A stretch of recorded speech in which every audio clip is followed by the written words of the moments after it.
Student, welcome to my channel Pratishth classes. मैं हूं मीना मिश्रा और आज हम लोग एक नया चैप्टर स्टार्ट करने वाले हैं। इससे पहले के वीडियोस में आपने देखा कि हमने चैप्टर नंबर 2 के सारे सम्स किए, तो आज चैप्टर नंबर 3 हम स्टार्ट करने जा रहे हैं। तो चैप्टर नंबर 3 क्या है? Pair of linear equation in 2 variable. जैसा कि नाम से आप समझ ही गए होंगे कि इसमें 2 लीनियर इक्वेशन होगा और फिर उसको हम सॉल्व करेंगे। तो फिलहाल एक्सरसाइज 3.1 में तो आपको इक्वेशन सॉल्व नहीं करना है, बस जो हमको कंडीशन दी हुई है उसके हिसाब से आपको इक्वेशन बनाना है and then you have to represent that equation in graph. तो चलिए सीखते हैं कैसे करना है। फर्स्ट क्वेश्चन क्या है? Aftab tell his daughter 7 years ago I was 7 times as old as you were then। ठीक है, 7 years ago जितने साल की वो थी, उसके पिता आफ्ताब उससे 7 times more था। Then also 3 years from now I shall be 3 times as old as you are। और अभी 3 years after 3 years वो उससे कितना ज्यादा हो जाएगा? 3 times ज्यादा हो जाएगा। तो कंडीशन हम कैसे लिखेंगे? तो ये बात तो आप लोगों को पता है कि कभी भी अगर हम एज वाले क्वेश्चन करते हैं, कुछ भी कंडीशन दी हुई हो, आपको जो एज्यूम करना है वो ये प्रेजेंट एज ही एज्यूम करना है। क्योंकि देखो, जब हमें प्रेजेंट एज मालूम होगा तभी हम पता कर पाएंगे कि 7 years पहले वो कितना था या आफ्टर 3 years वो कितना होगा। तो इम्पोर्टेंट क्या है? हमें उसका प्रेजेंट एज पता होना। तो हम इसमें क्या एज्यूम करेंगे? उसका प्रेजेंट एज। तो जो हमें पता नहीं होता उसको हम एक्स लेते हैं। तो हम क्या लिखेंगे? Let Aftab present age is x years and daughter's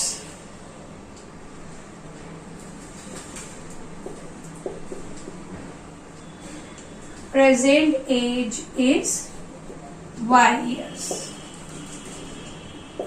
हमने आफ्ताब की प्रेजेंट एज x ले लिया और डॉटर की प्रेजेंट एज y ले लिया। ओके, अभी कंडीशन में जाओ। 7 years ago, तो आज से 7 years ago उसकी एज कितनी होगी? जो भी आज की एज है उसमें से 7 माइनस कर देंगे, है ना। अगर आपसे ही पूछा जाए कि 7 years ago what was your age, तो आप क्या करेंगे? अपनी प्रेजेंट एज में से 7 माइनस कर देंगे। तो 7 years ago हम क्या लिखेंगे? कंडीशन पहले लिख दें।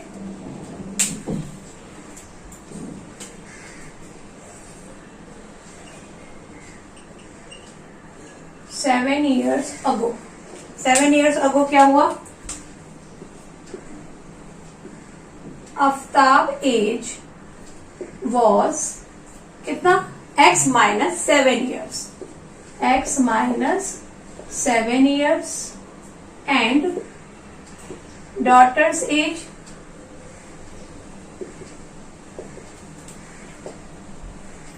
Was y minus 7 years। ठीक है, तो 7 साल पहले आफ्ताब की एज x माइनस 7 थी और डॉटर की एज y माइनस 7 थी। ये तो उनकी एज थी। अब उनकी एज के बीच में रिलेशन क्या था? वो क्या बोल रहा है? I was 7 times as old as you were then। उसके पिता उससे 7 times more थे। ठीक है, पिता 7 times more है, तो यहाँ पर x minus 7 is 7 times than y minus 7। लेकिन हम जो इक्वेशन लिखते हैं उसमें हमें इक्वल का साइन लगाना होता है। तो 7 years ago दोनों की एज इक्वल कब हो सकती है? जब हम डॉटर की एज में भी 7 मल्टीप्लाई कर दें, है ना। क्योंकि 7 years ago क्या बोल रहा है कि I was 7 times then your age। तो अगर वो 7 times है और मुझे उन दोनों की एज को इक्वल करना है, तो क्या करेंगे? डॉटर की एज में 7 मल्टीप्लाई करेंगे। तो ये समझ गए ना आप लोग की इक्वेशन को हम सेट कैसे करते हैं? x माइनस 7 इक्वल का साइन लगाना है y minus 7। Father age and daughter age दोनों की एज को हमें इक्वल करना है। तो इक्वल कब होगा? जब हम इसमें भी 7 मल्टीप्लाई कर दें, क्योंकि ये तो ऑलरेडी 7 टाइम्स है। वो बोल ही रहा है I was 7 times than your age. तो दोनों को इक्वल करने के लिए हम डॉटर की एज में 7 मल्टीप्लाई करेंगे। ओके, यहाँ पे लिख देते हैं अकॉर्डिंग टू गिवन कंडीशन।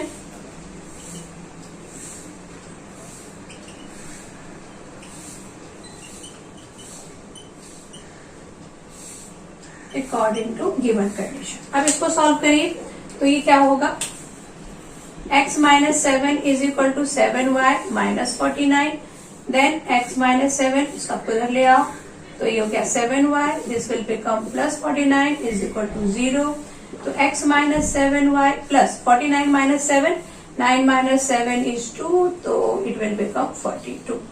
तो ये हमारा हो गया एक इक्वेशन। अच्छा, उसके बाद सेकेंड कंडीशन क्या बोल रहा है वो, इस टाइप के क्वेश्चंस में मैंने ज्यादातर देखा है बच्चों को इक्वेशन सेट करने में प्रॉब्लम होती है, क्योंकि अगर आपको एक बार इक्वेशन सेट करना आ गया तो सॉल्व तो आप कर ही लेंगे। तो इसलिए मैं आपको इक्वेशन सेट कैसे करना है उसके तरीके बता रही हूँ। अब देखो 3 years फ्रॉम नाउ, यानी आज मेरी जो प्रेजेंट एज है उसके 3 साल बाद मेरी एज कितनी होगी, जो भी आज एज है x, उसमें आफ्टर 3 years क्या होगा, x प्लस 3 हो जाएगा। और डॉटर की एज भी x प्लस 3 y प्लस 3 हो जाएगी, है ना, जो भी एज है पहले उसमें क्या हो जाएगा 3 years after x plus 3 and y plus 3। तो यहां हम क्या लिखेंगे, after 3 years।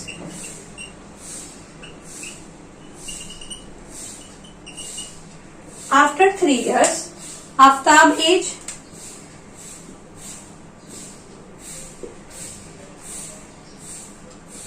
will be x plus 3 years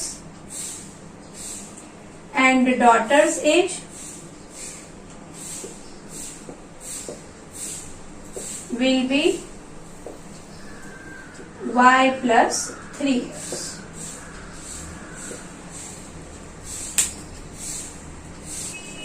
हाँ, तो क्या बोल रहा है, आफ्टर 3 years आफ्ताब एज हो जाएगी x प्लस 3 years और डॉटर की एज हो जाएगी y प्लस 3 years। मैंने यहाँ क्वेश्चन को रब कर दिया है, आप अपनी बुक में देख लीजिए, मैं यहाँ पे अभी सॉल्व करना है मुझे सोल्यूशन। तो कंडीशन क्या दी हुई है कि दोनों की एज में क्या रिलेशन होगा कि फादर्स एज 3 years मोर हो जाएगी, किसकी एज 3 टाइम्स हो जाएगा।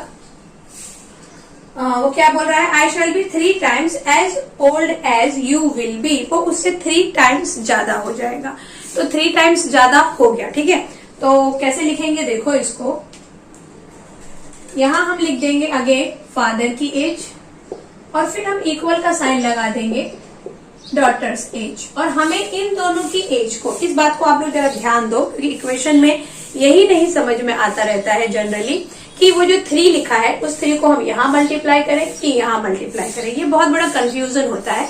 तो मैं इसी को आपको सॉल्व करने की कोशिश कर रही हूँ। देखो 3 times आफ्टर 3 years फादर की एज क्या हो जाएगी, फादर की एज डॉटर की एज से 3 times हो जाएगी, मतलब पापा डॉटर से 3 times ज्यादा हो जाने वाले हैं। तो ये तो 3 times ज्यादा है ही, क्योंकि हम आफ्टर 3 years को देख रहे हैं। तो ये 3 times ज्यादा है, इसके लिए हमें यहाँ पे 3 मल्टीप्लाई नहीं करना है, ये 3 times ज्यादा है बिना यहाँ 3 मल्टीप्लाई किए। लेकिन हम इन दोनों की एज के बीच में ये इक्वल का साइन लगा रहे हैं, तो इनकी एज इक्वल कब हो जाएगी, जब मैं इसको भी 3 times कर दूं, यानी यहां भी मल्टीप्लाई बाय 3 कर दूं। तो 3 कहां मल्टीप्लाई करना है, डॉटर्स की एज में। फादर की एज ऑलरेडी 3 times है, ओके। तो 3 हम डॉटर की एज में मल्टीप्लाई करेंगे ताकि वो इक्वल हो जाए।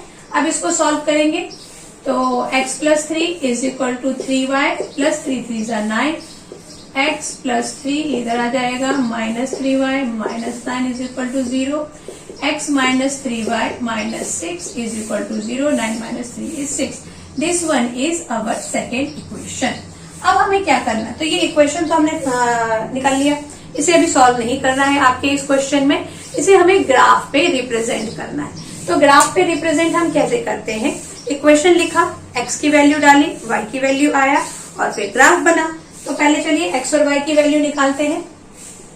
तो पहले हम कौन सा इक्वेशन सॉल्व करेंगे x और y की वैल्यू के लिए, इसको x minus 7y plus 42 is equal to 0। इसमें हम क्या ले लेते हैं, इसको थोड़ा और सिंपल कर लें अपन कि x की वैल्यू पुट करना है और y की वैल्यू लाना है। ओके, तो इसको हम ऐसा लिख लें इक्वेशन को -42 और ये x इधर आके -6, ताकि हम डायरेक्ट यहाँ वैल्यू पुट करें और सॉल्व कर दें। When x is equal to 0। अब अगर हमने ये 0 लिया, देखो ये तो आप लोग को पता है ना कि ग्राफ में जब हमें प्लॉट करना होता है तो हम कोशिश करते हैं कि x की वैल्यू ऐसी लें कि हमारा y मिनिमम आए, ताकि वो बहुत बड़ा हमको ग्राफ ना बनाना पड़े। अगर आप ज्यादा बड़ी बड़ी वैल्यू ले लेंगे तो फिर बहुत बड़ा ग्राफ बनाना पड़ेगा। तो हमने x की वैल्यू 0 से स्टार्ट किया, तो ये 0 हो गया और यहाँ क्या हो जाएगा, ये -7y is equal to -42, minus minus cancel, then y is equal to 42/7, 7 6 42, तो y आ गया आपका 6। ठीक है, तो मैं इसका बॉक्स किधर बनाऊं, बॉक्स बाद में बनाते हैं, पहले फिलहाल तो ऐसा अपन लिख देते हैं। ओके, अब यहीं पे कर देती हूँ x इज इक्वल टू 1 ले लेंगे। अगर हमने यहाँ 1 लिख दिया तो 43 हो जाएगा, तो कैंसिल नहीं होगा, 7 से पॉइंट में आंसर आ जाएगा। ये भी आपको ध्यान रखना है कि आंसर पॉइंट में ना आए, नहीं तो फिर उसको भी ग्राफ पे प्लॉट करना हमारे लिए बहुत मुश्किल हो जाएगा। तो हम यहाँ क्या कर सकते हैं, 7 लिख सकते हैं, क्योंकि 7 + 2 9 हो जाएगा, मतलब ये 49 हो जाएगा। फिर हम उसको 7 से कैंसिल कर देंगे, तो हम x इज इक्वल टू ले लेते हैं 7, तो ये हमारा इक्वेशन है -7y -42 -7, तो -7y इज इक्वल टू कितना हो जाएगा, 49, माइनस से माइनस कैंसिल, तो y इज इक्वल टू 49/7, तो ये आ गया y इज इक्वल टू 7। मतलब हमने x भी 7 लिया तो y भी हमारा 7 आ गया। अब एक और वैल्यू लेते हैं हम। ओके, तो 2 वैल्यू तो आ गई। अब हम अगर x की वैल्यू ले लेते हैं -7, तो यहाँ हो जाएगा प्लस 42 में से 7 माइनस करेंगे तो कितना आएगा, 12 - 7 8 9 10 11 12 5 आ जाएगा, और ये 3 मतलब 35 आ जाएगा। तो 7 को तो हम 35 से डिवाइड कर सकते हैं। तो हम यहाँ ले लेते हैं when x is equal to -7, तो यहाँ पुट कर दो -7y इज इक्वल टू -42, ये हो जाएगा +7, तो -7y इज इक्वल टू -35, ये कैंसिल, तो y is equal to 35/7, then y is equal to 5। तो ये हमने 3 वैल्यू फाइंड कर ली। तो वो 3 वैल्यू का ग्राफ मैं यहां बना देती हूँ, मतलब ये टेबल यहां बना देती हूँ।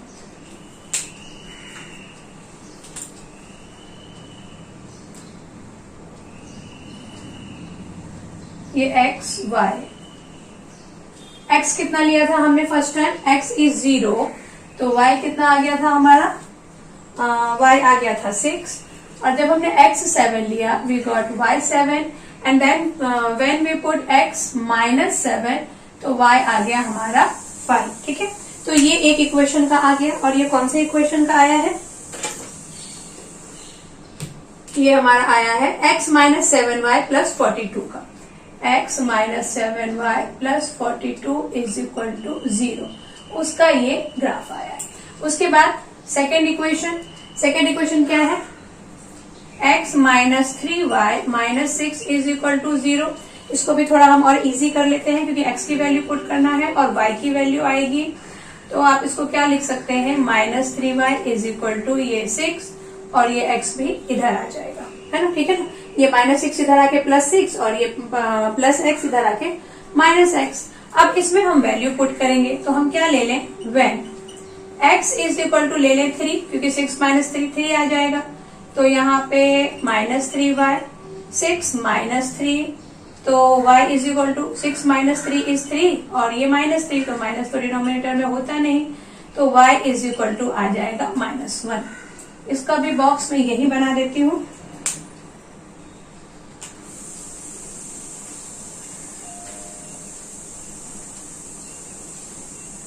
ये x और y, हमने x क्या ले लिया था, x हमने लिया 3, तो y हमें क्या मिला, y मिला -1। ओके, अब x हम और क्या ले सकते हैं, देखो 9 भी होता है ना, 3 3 9। तो अगर मैं यहाँ -3 ले लूं तो यहाँ पे 9 हो जाएगा, तो वो फिर 3 से कैंसिल हो सकता है। तो हम क्या ले लेंगे, when x is equal to -3, -3 लेने से क्या होगा, -3y इज इक्वल टू 6 + 3, तो y is equal to 9/3। Again ये माइनस का साइन आएगा तो ये आ जाएगा -3। मतलब क्या कि जब हमने x -3 लिया तो हमें y कितना मिला, y भी हमें -3 मिला, है ना, -3 मिला ना। -3 लिया तो यहाँ पे प्लस हो गया तो ये 9, और ये y तो ऑलरेडी 3 में माइनस में ही है। अब नेक्स्ट वैल्यू हम यहाँ ले लेते हैं। अच्छा, और क्या ले सकते हैं x की वैल्यू, अगर मैं x 0 ले लेती हूँ तो ये खत्म हो जाएगा यहाँ पे, तो आंसर आ जाएगा -2। तो वो भी ले लेते हैं। when x is equal to 0, तो ये -3y is equal to 6 -0, then y is equal to 6/3, तो y इज इक्वल टू क्या आ गया, -2। मतलब हमने x 0 लिया तो y हमारा आ गया -2। तो अभी हमने ये बॉक्स तो बना लिए, अब इसके ऊपर हम ग्राफ बनाएंगे। तो ग्राफ कैसे बनाएंगे ये देखो,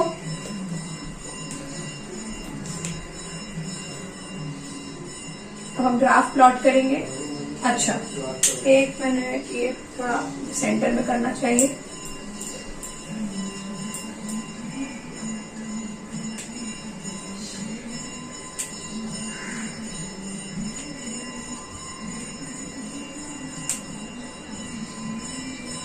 यहाँ हम सेंटर में करेंगे, तो ये अपना x एक्सिस है, x, और ये हो गया y। तो यहाँ पे देखो मैक्सिमम नंबर क्या है, 7, तो 7 तक ग्राफ प्लॉट करेंगे। 1 2 3 4 5 6 7, सिमिलरली 1 2 3 4 5 6 7, और इधर भी 4 5 6 7 6 7, इसका नाम 1 2 3 4 5 6 7, और इधर सारे माइनस के आएंगे, -1 -2 -3 -4 -5 -6 7।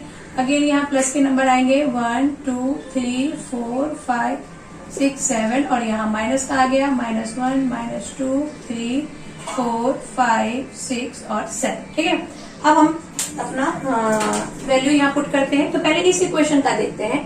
जब हमारा x 0 था, यहाँ तो आपको पता है कि 0 0 होता है। जब x 0 था तो y कितना है हमारा 6, मतलब फर्स्ट पॉइंट हमारा यहाँ बनेगा। जब हमने x 7 लिया यानी यहाँ, तो y कितना आया, y हमारा 7 आया।